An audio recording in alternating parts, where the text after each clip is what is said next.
السلام علیکم بیننده‌های عزیز، برنامه اطلاعاتی اخبار را مستقیما از تلویزیون تاجیکستان منظور شما می‌نماییم. در استودیو با شما یار محمد صمدov. در آغاز برنامه توجه نمایید به خلاصه مختصری خبرهای روز. تطبیق لایحه‌های بزرگ راهسازی در تاجیکستان، ساختمان و نوسازی راه автомобилгарди اهمیت بین‌المللی داشته دوشنبه کلاب خاروق عقبه کلمه ادامه دارد. قطعه مذکور در موافق لایحه ساختمان یک عدد خطوط 10,090 متر کوبی قبرهای آبگذر و 30,898 متر کوبی ساختمان تکیه دیوارها به نقشه گرفته شده است. غذای سالم اساس تندرستی جامعه، توصیه متخصص. معرفی طعام‌های ملی در شهر مسکو فدراسیای روسیه مرکز اوش پلاو افتتاح گردید. شرح این و دیگر خبر گزارش شد در برنامه اطلاعاتی اخبار. امروزها کارهای ساختمانی در لایحه ساختمان و نوسازی قطعه کلاب شمس‌الدین شاهین و قطعه شکف قلعه خنبی راه автомобилгарди اهمیتی بین‌المللی داشته دوشنبه کلاب خاروق عقبه کلمه ادامه دارد. مسئولان مؤسسه دولتی مرکز تطبیق لایحه تجدید راه автомобилгарди دوشنبه چنوق در یکجایگی با شریکان رشد عزم دارند که ساختمان راه مذکور را تا مهلت معین شده با سطح و صفت بلند به انجام رسانیده مورد استفاده قرار دهند. گزارش خبرنگاران ما. راه автомобилгарди کلاب شمس‌الدین شاهین در جنوب تاجیکستان جایگیر بوده پایتخت جمهوری را با شهر کلاب، ناحیه مومن‌آباد و شمس‌الدین شاهین پیوست می‌کند و یکی از دروازه‌های اساسی برای پیوست نمودن جمهوری تاجیکستان با جمهوری خلقی خیتای توسط ولایت مختار کوهستان بدخشان میباشد. موافق نقشه تا تجلیل جشن 30 سالگی استقلال دولتی، ساکنان و رانندگان شهر و ناحیه‌های منطقه کلاب و شهر و ناحیه‌های ولایت مختار کوهستان بدخشان از خدمترسانی سطح بلند نقلیاتی و راه‌های جوگوی طلبات در مسیر کلاب درواز بهره‌ور می‌شوند. امروزها کارهای ساختمانی در قطعه کلاب شمس‌الدین شاهین و قطعه شکف قلعه خنبی راه автомобилгарди اهمیت بین‌المللی داشته دوشنبه کلاب خاروق عقبه کلمه با جلب متخصصان ورزیده صاحبی و تکنیکا و مکانیزم معاصر راهسازی با صفت بلند جریان دارد. در حدود شهر کلاب پهنایی عمومی راه از 21 تا 33 متر را تشکیل می‌دهد. موافق لایحه در حدود راه مذکور 4 پل از جمله 2 عدد نوسازی و 2 عدد تعمیر، یک نقب ماشین‌گذر، همچنین قبورهای آبگذر، تکیه دیوارهای آهن و بتونی به نقشه گرفته شده است. عین حال در دو طرف راه مذکور شناندن نهال درختان آرایشی و سایه‌افکن و سبززار کردن حدود آن ادامه دارد. مسئولان مؤسسه دولتی مرکز تطبیق لایحه تجدید راه автомобилгарди دوشنبه چنوق همچنین در دایره لایحه در شهر کلاب کارهای ساحل مستحکم‌کنی را ادامه داده ایستادند. کارهای ساختمانی در راه автомобилгарди شکف قلعه خنبی این زمان کارهای کارکرد شخصان در کیلومتر 25 630 قرار دارد که حجم کاری این کیلومتر به 33253 متر کوبی برابر می باشد و این زمان 20% کاری ساختمانی اجرا گردیده ایستاده است. قطعه مذکور در موافق لایحه ساختمان یک عدد خطوط 10,090 متر کوبی قبرهای آبگذر و 30,898 متر کوبی ساختمان تکیه دیوارها به نقشه گرفته شده است.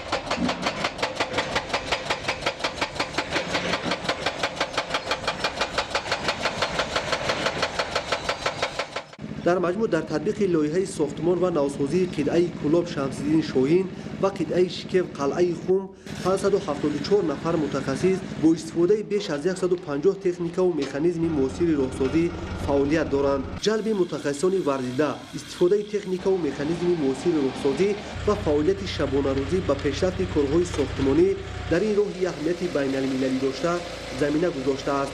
انشاءات مذکور با سهم حکومت جمهوری تاجیکستان در همکاری با شریکان رشد بنیاد کرده می شود. در زمان صاحب استقلالی حکومت جمهوری تاجیکستان برآمدن از بنبست کمیونیکاسیونی را یکی از هدف‌های استراتژی قبول نموده در این دوران با تطبیق لایحه‌های گوناگون دستاوردهای بی‌نظیر به دست آمد. موافق لایحه راه‌های هر دو قطعه به کاتگوری سیمی راهسازی مطابق گردانده شده پهنایی عمومی راه در قطعه کلاب شمس‌الدین شاهین تا 17 متر و در قطعه شکف قلعه خنب 12 متر را تشکیل می‌دهد.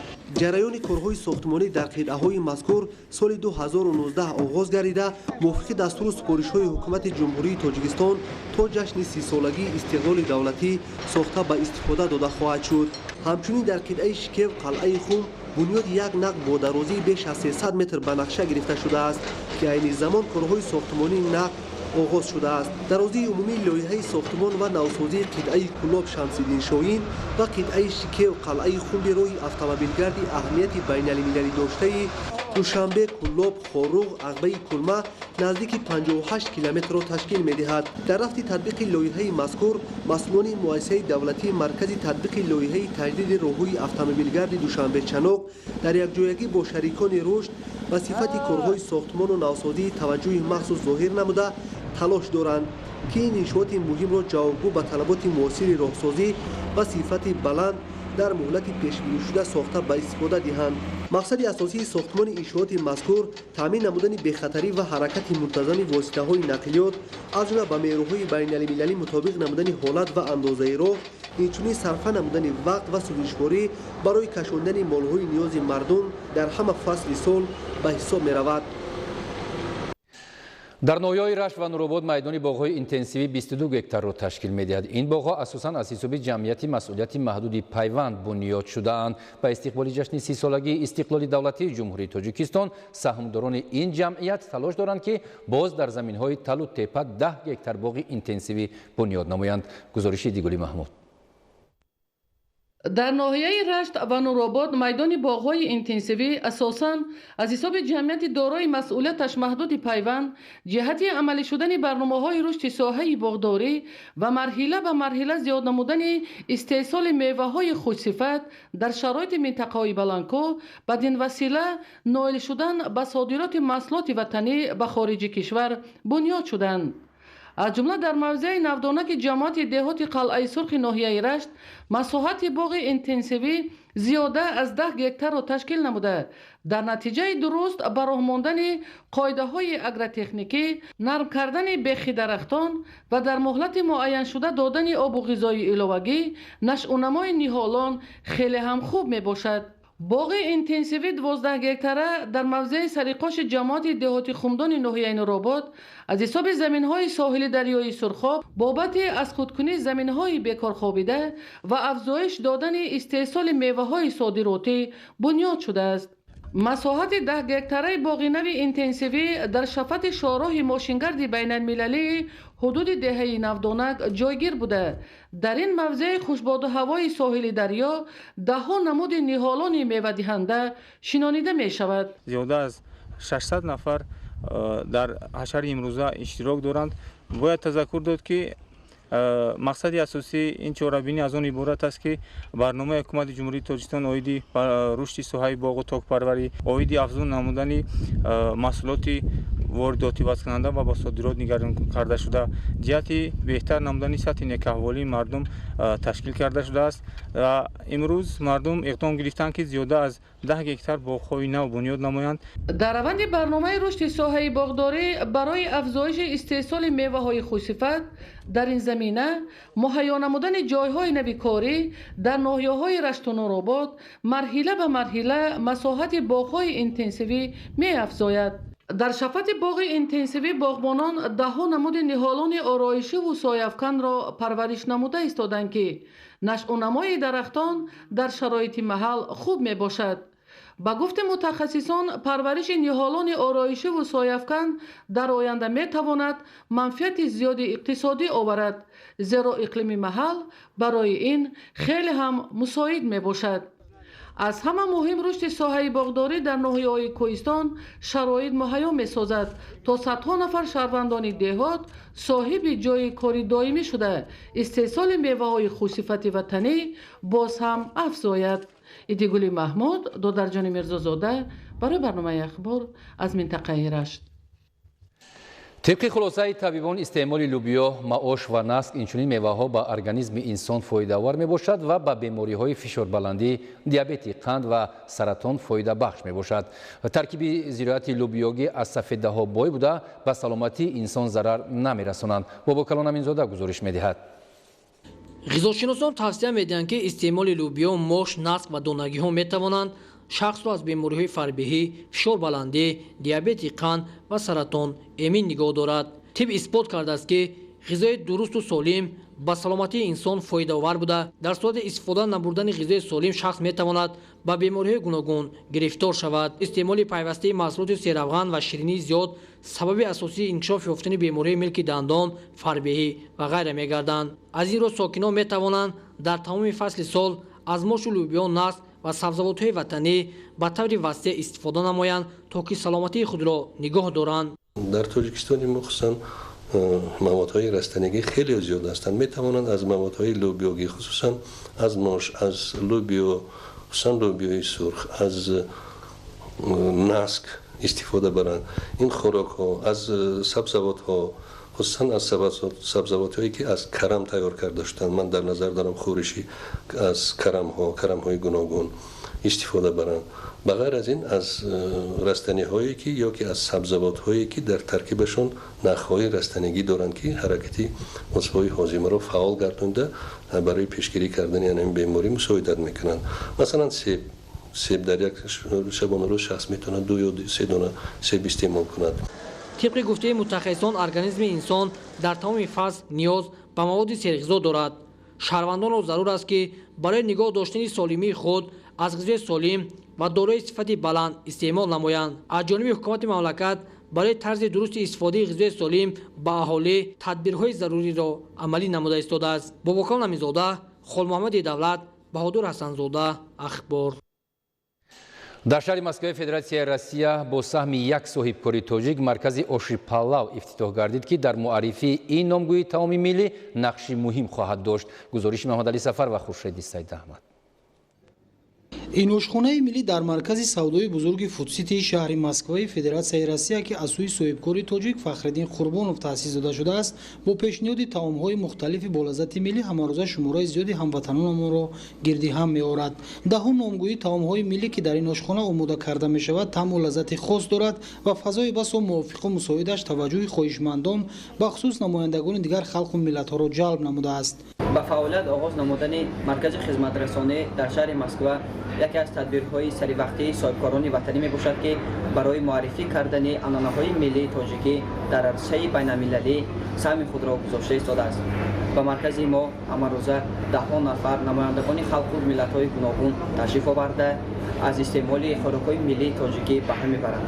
ба мизоҷони мо, аз ҷумла ба мизоҷони хориҷии мо, таомҳои миллии тоҷикӣ хеле писанд аст. пешхизматҳо бо барнамудани либосҳои миллӣ ва меҳмоннавозии шоиста, ки хоси мардуми тамаддунофарамон аст, фаъолият намуда ба ин васила расму оинҳои миллиро муаррифӣ мекунанд. аксаран дар баробари ҳамватанонамон халқу миллатҳои маскуни шаҳри Москваро хизматрасонии сатҳи баланд пешниҳоди таомҳои миллӣ аз ҷумла оши палав, ки инҷо ошпазони тоҷик бо як маҳорати хос омода мекунанд, ҷалб менамояд. анъанаҳои миллӣ ва урфу одатҳои мардуми мо дар баробари самимияту пазироӣ бо муҳаббат марказҳои хизматрасонии ҳамватанони моро дар шаҳру ҳои Федератсияи Россия ба макони дӯстдоштаи намояндагони халқу миллатҳои дигар табдил додааст. барои мо хушоянд ва боиси рӯҳбаландист, ки дар фазои воқеан миллӣ марказҳои хизматрасонӣ аз тарафи ҳамватанони мо бунёд гардидааст. чунин марказҳои хизматрасонӣ дар шаҳри Москва сол то сол зиёд мегардад. ба ин иқдоми соҳибкорони тоҷик воситаи муҳим дар самти муаррифии расму оинҳои миллати мо хоҳад буд. ба суннату анъанаҳои миллӣ арзгузорӣ намудани ҳамватанонамон имкон фароҳам овардааст, ки дар ҳама самтҳои фаъолият муваффақ гарданд. дар тӯли чанд соли охир даҳҳо чунин марказҳои хизматрасонӣ бо саҳми соҳибкорони тоҷик дар шаҳру вилоятҳои Федератсияи Россия бунёд ва ба фаъолият оғоз кардааст, ки ҳамватанонамон бо эҳсоси гарми ватандӯстӣ анъанаву суннатҳои ниёгонро арз гузошта дар сатҳи шоиста муаррифӣ менамоянд. ошхонаи миллии навбунёд дар шаҳри Москва аз шумори беҳтарин макони писандидаи ҳамватанонамон ва намояндагони халқу миллатҳои дигар пазируфта шудааст. Маҳмадалӣ Сафар, Хуршед Сайдаҳмад аз шаҳри Москваи Федератсияи Россия барои барномаи ахбор.